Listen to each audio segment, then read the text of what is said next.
Okay. Hi everyone, welcome back to the session. I hope you all are doing well and I really hope आपने morning में electrochemistry का detail lecture देख लिया होगा. यहाँ पर मैं आपको देने वाली हूँ माइंड मैप ऑफ इलेक्ट्रोकेमिस्ट्री.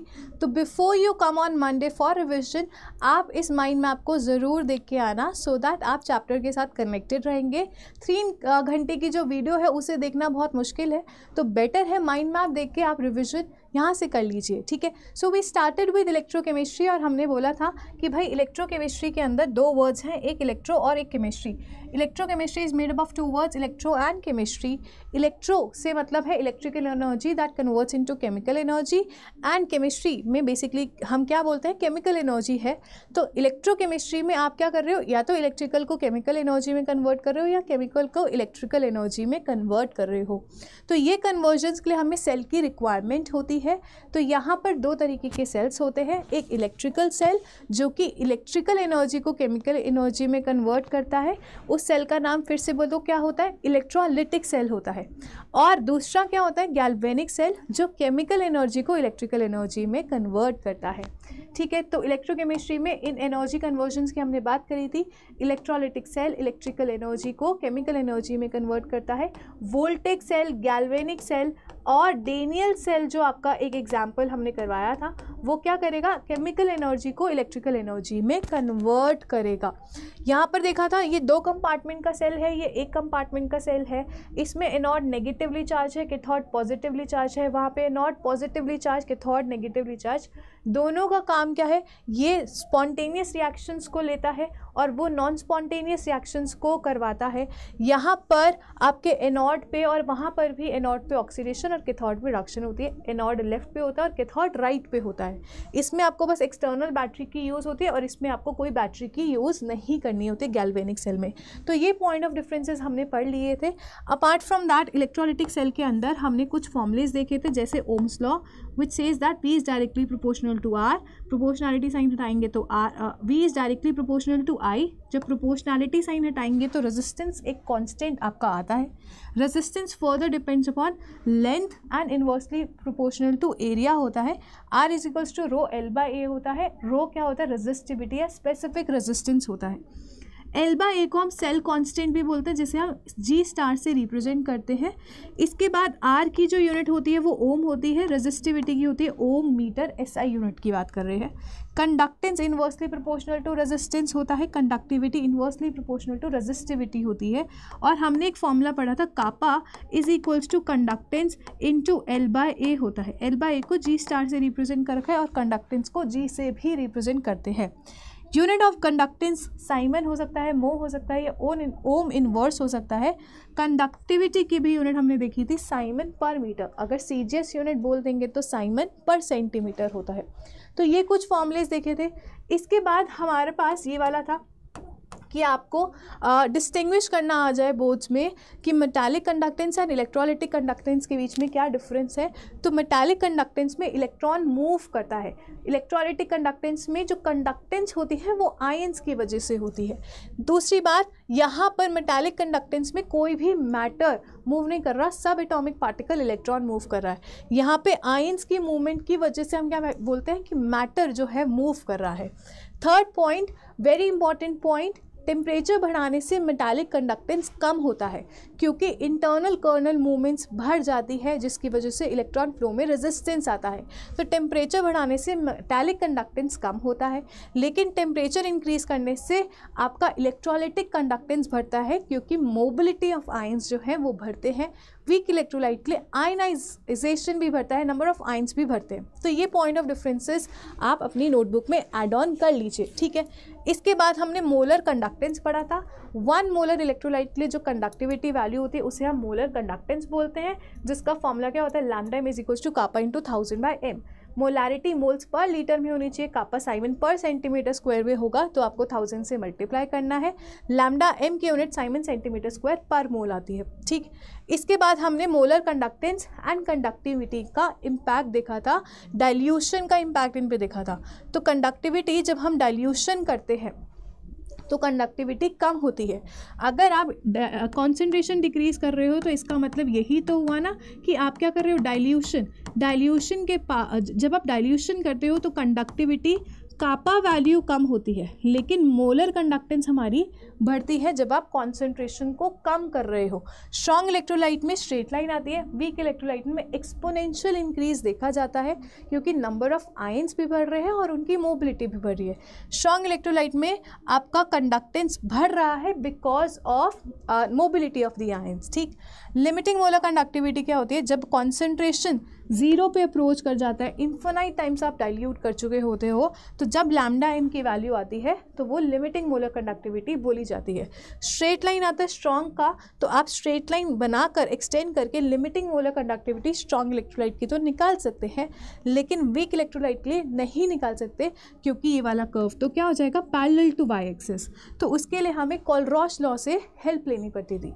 इसके बाद मैंने आपको बताया था जो मोलर कंडक्टिविटी वैल्यू होती है वो लिमिटिंग मोलर कंडक्टिविटी वैल्यू से कम होती है बाय दिस फॉर्मूला। ए हमारा यहाँ पे कांस्टेंट है जो solvation factor and other interactions पे डिपेंड करता है। तो इसी इक्वेशन को हम डिबाय-हकल-ऑन-सैगर इक्वेशन भी बोलते हैं। So this was all about your electrolytic conductance. इसके बाद हमने क्या करा था? कोलरॉश लॉ पढ़ा था। कोलरॉश लॉ से हमने इंडिविजुअल कंडक्टिविटीज़ निकाली थी फॉर द वीक इलेक्ट्रोलाइट। ठीक है, इसके बाद एप्लीकेशन ऑफ कोलरॉश लॉ में हमने देखा था आप limiting molar conductivity weak electrolyte की निकाल सकते हैं, उसी के डिग्री ऑफ डिसोसिएशन निकाल सकते हैं which is equals to molar conductance by lambda M infinity, और उसी से आप dissociation constant of the weak electrolyte भी निकाल सकते हैं using the formula C alpha square upon 1 minus alpha, और जो ऊपर से अल्फा की वैल्यू आई वो इसमें आप पुट करके निकाल सकते हैं। इसके बाद आपको बताना था कि आपको अच्छा एक और जो है आप मैक्सिमम सॉल्युबिलिटी भी निकाल सकते हो। अगर लैम्डा एम की जगह लैम्डा एम इन्फिनिटी पुट कर देते हैं तो मैक्सिमम क्या आ जाएगी? सॉल्युबिलिटी वैल्यू आ जाएगी। तो अगर आपसे कोई बोले सॉल्युबिलिटी निकालनी है तो आप lambda M is equals to k × 1000 m की जगह ये वाला फॉर्मूला यूज़ करके सॉल्युबिलिटी भी निकाल सकते हो। So this is the application part of Kohlrausch law. ठीक, इसके बाद ये भी चीज़ आप अपने नोट्स में एक बार ऐड कर लेना, क्लास में ये वाला मिस हो गया था। Next, electrochemical cell and voltaic cell के बारे में हमने बात करी थी। हमने देखा था ये 2 कंपार्टमेंट का सेल है जिसमें एनोड कैथोड होता है। एनोड लेफ्ट साइड पे होता है, लोन करके मैंने आपको याद दिलवाया था। एनोड पे हमेशा ऑक्सीडेशन होती है और ये नेगेटिव इलेक्ट्रोड होता है। एनोड और कैथोड को कनेक्ट करने वाला सॉल्ट ब्रिज होता है। सॉल्ट ब्रिज में आप इलेक्ट्रोलाइट जैसे KCl, K2SO4 in gelatin and agar solution आप डालते हो। सॉल्ट ब्रिज का काम क्या होता है? इलेक्ट्रिकल न्यूट्रलिटी को मेंटेन करना, लिक्विड जंक्शन पोटेंशियल को कम करना एंड ओवरऑल रिएक्शन का सर्किट को कंप्लीट करना। नेक्स्ट जो हमने पढ़ा था वो सेल रिप्रेजेंटेशन पढ़ा था। आप एनोडिक कंपार्टमेंट, फिर ब्रिज और फिर कैथोडिक कंपार्टमेंट लिखते हैं। नेक्स्ट इनॉट सेल पढ़ा था। इनॉट सेल कैसे निकालते? कैथोड माइनस एनोड, कंडीशन क्या है? दोनों ही रिडक्शन पोटेंशियल वैल्यूज होनी चाहिए थी। नेक्स्ट आपने नर्स्ट इक्वेशन पढ़ा था। E cell is equal to E naught cell minus 2.303 RT/NF log of Q। अगर आपकी इस तरीके से रिएक्शन है तो Q की वैल्यू आप इस तरीके से लिख सकते हैं। अगर यही कंडीशन होती 25 डिग्री सेल्सियस पे तो E cell is equal to E naught cell minus 0.0591/N log of Q वाला फॉर्मूला आप यूज़ कर सकते हैं। नेक्स्ट जो हमने पढ़ा था delta G equal to minus NF of E cell बराबर होता है। डेल्टा जी नॉट किसके बराबर होता है? Minus NF of E naught cell बराबर। एंड जब इक्विलिब्रियम कंडीशन आती है तो आपके पास डेल्टा जी की वैल्यू 0, ई सेल की वैल्यू 0 हो जाती है और Q की वैल्यू के इक्विलिब्रियम बन जाती है। तो आप ln के इक्विलिब्रियम किसके बराबर हो जाता है? Minus delta G not by RT के बराबर हो जाता है, या फिर इसे हम NF E naught cell by RT लिख सकते हैं। एट 298 या 25 degree Celsius log of K equilibrium is equals to plus NF of E naught cell by 0.0591। अगर आपको डायरेक्ट के इक्विलिब्रियम निकालना है log को शिफ्ट करना पड़ेगा और 10 की power E naught cell by 0.0591 आपके पास क्या आ जाएगा? के इक्विलिब्रियम की वैल्यू 0.0591 के इक्विलिब्रियम की वैल्यू आ जाएगी। तो ये फॉर्मूला भी आप यूज़ कर सकते हैं। ठीक है, इसके बाद हमने फैराडेज फर्स्ट लॉ पढ़ा था कि आपका जो वेट डिपॉजिट होता है आपके कैथोड पे वो डायरेक्टली प्रोपोर्शनल होता है कि आप बैटरी के थ्रू कितना चार्ज पास कर रहे हो। तो W was directly proportional to Q। जब आप प्रोपोर्शनलिटी साइन हटाओगे तो Z आएगा, तो W is equals to ZQ आता, और Q को अगर हम लिखते तो IT लिख सकते हैं, तो W is equals to ZIT भी आ जाता। ZIT के बाद आपको बताया था Z क्या होता है? Electrochemical equivalent.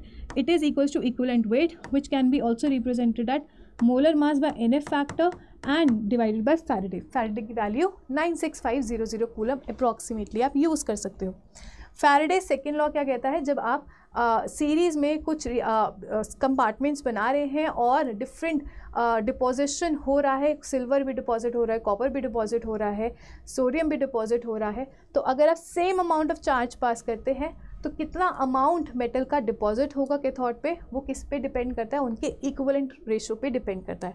सो हमने बोला था फॉर 2 डिफरेंट इलेक्ट्रोलाइट्स जिस पे सेम अमाउंट ऑफ चार्ज पास करा गया, सेम Q वैल्यू पास करी गई, चार्ज पास करा गया, तो W1/W2 should be equal to E1/E2 होता है। ठीक है, इसी में मैंने आपके लिए क्या ऐड कर दिया, ट्रिक ऐड कर दी थी, trick to remember the electrochemical series. मैंने बोला था आपको याद रखना है, लाइन के बाबा स्कूटर कार ना मांगे, अलीगढ़ में जाकर फिर कोई नई सेंट्रो पाई है और उनके घर पड़ा है छापा। Down the group reduction potential value जो है वो बढ़ती है। ठीक है, और जिसका E0 रिडक्शन पोटेंशियल वैल्यू ज़्यादा होगा वो किसकी तरह काम करेगा, वो स्ट्रॉन्ग ऑक्सीडाइजिंग एजेंट की तरह काम करेगा। जिसका ऑक्सीडेशन पोटेंशियल वैल्यू ज़्यादा होगा वो स्ट्रॉन्ग रिड्यूसिंग एजेंट की तरह काम करेगा। तो ये हमने सारा डिस्कस करा था। ये केटाइंस की रिडक्शन पोटेंशियल वैल्यू है, ऐसे ही एनायंस का oxidation potential value snow CBI का मैंने आपको ट्रिक दिया था। बाय स्नो CBI आप इसे याद रख सकते हैं। फ्लोराइड का ऑक्सीडेशन पोटेंशियल वैल्यू बहुत कम होता है, वो हमेशा से रिड्यूस्ड फॉर्म में ही रहना चाहता है, उसका ऑक्सीडेशन पोटेंशियल वैल्यू बहुत कम होगा। ठीक है, वो ऑक्सीडाइज नहीं होगा। ठीक है, so this was the trick मैंने आपको बताया था। और एक की वाली रिएक्शन भी मैंने ऐड ऑन कर दी, जिसमें आप याद रखेंगे कि अगर हाइड्रोक्साइड का ऑक्सीडेशन रिएक्शन लिखना आ जाए तो किस तरीके से लिखेंगे, आप लिखेंगे water will convert into 4H plus 4 electron and will release O2। ठीक है, तो यहाँ पे हमारा पूरा कंप्लीटेड है। इसमें आप एक चीज़ और याद रखना, H2SO4 अगर कॉन्सेंट्रेटेड होगा तो सल्फेट ही ऑक्सीडाइज होगा क्योंकि उसकी कॉन्सेंट्रेशन ज़्यादा है, वो H2OH2- प्लस 2 इलेक्ट्रॉन रिलीज कर देता है। And if I talk about diluted form होगा तो डाइल्यूटेड फॉर्म में हाइड्रोक्साइड का ऑक्सीडेशन पोटेंशियल ज़्यादा है तो वो ऑक्सीडाइज होगा। ठीक है, तो ये एक स्पेशल केस NCERT से मैंने आपको करवाया था। इसके बाद मैंने आपको क्या करवाया था, इसके बाद मैंने आपको फ्यूल सेल के बारे में भी बताया था। फ्यूल सेल्स बताए थे क्या होते हैं, या पहले हमने बैटरीज़ करी थी। बैटरीज़ में हमने ये देखा था कि इसमें गैल्वेनिक सेल लगे होते हैं, इसी में आप ये चीज़ ऐड ऑन कर लेना। गैल्वेनिक सेल का कॉम्बिनेशंस यहाँ पे लगे होते हैं, सीरीज़ कनेक्शन होता है। 2 तरीके की बैटरीज़ होती है, प्राइमरी बैटरीज़ या primary cells and secondary batteries या सेकेंडरी सेल्स। प्राइमरी बैटरीज़ में आपने ड्राई सेल और मर्करी सेल के बारे में पढ़ा था। प्राइमरी बैटरी की अगर हम बात करते हैं तो प्राइमरी बैटरी एक ही बार यूज़ होती है, उसको रिचार्ज नहीं कर सकते। सेकेंडरी बैटरी में आपने लेड ऑक्साइड वाला जो आपने बैटरी पढ़ी थी, लेड डाइऑक्साइड वाला जो बैटरी पड़ी थी, ये क्या होता है, रिचार्जेबल। ये किस में यूज़ होता है, इन्वर्टर्स वगैरह में। जब यहाँ पर इलेक्ट्रोलाइट की बात करेंगे तो इलेक्ट्रोलाइट H2SO4 होता है, ये किस में कन्वर्ट होता है, लेड सल्फेट प्लस वाटर। ये रिचार्जेबल क्यों होता है, क्योंकि जब आप वाटर डालोगे तो रिएक्शन बैक चली जाएगी और फर्दर रिएक्शन जब आगे जाएगी तो इलेक्ट्रिसिटी प्रोड्यूस कर सकते हो। इन्वर्टर्स में आप पानी इसीलिए डालते थे। ड्राई सेल में और मर्करी सेल का कॉम्पोजिशन आपको याद रखना है। इसके बाद फ्यूल सेल की बात करी थी। फ्यूल सेल्स थर्मल सेल से ज़्यादा, बेसिकली थर्मल इलेक्ट्रिसिटी जहाँ से प्रोड्यूस होती है उससे बेटर फ्यूल सेल्स का यूसेज होने लगा, बिकॉज फ्यूल सेल में जो बाई प्रोडक्ट होते हैं वो वाटर होता है जो कि हार्मफुल नहीं होता एंड इसको हम यूज़ कर सकते हैं। तो ग्रीन केमिस्ट्री के अकॉर्डिंग वो बहुत अच्छी रिएक्शन है। तो ये सारी चीज़ें हम कर चुके थे। इसके बाद एक छोटा सा टॉपिक कोरोजन का मैंने करवाया था, तो वो थियोरेटिकल पोर्शन है, आप उसे देख सकते हैं। सो फाइनली यहाँ पे हमारा पूरा माइंड मैप हो गया है इलेक्ट्रोकेमिस्ट्री का। So before you come on Monday for revision, आप इस माइंड मैप को चेक करके आएंगे and we will do the practice questions of electrochemistry. ठीक है, सो मिलेंगे आपसे नेक्स्ट क्लास में। Till then, thank you so much for watching and wishing you all the best.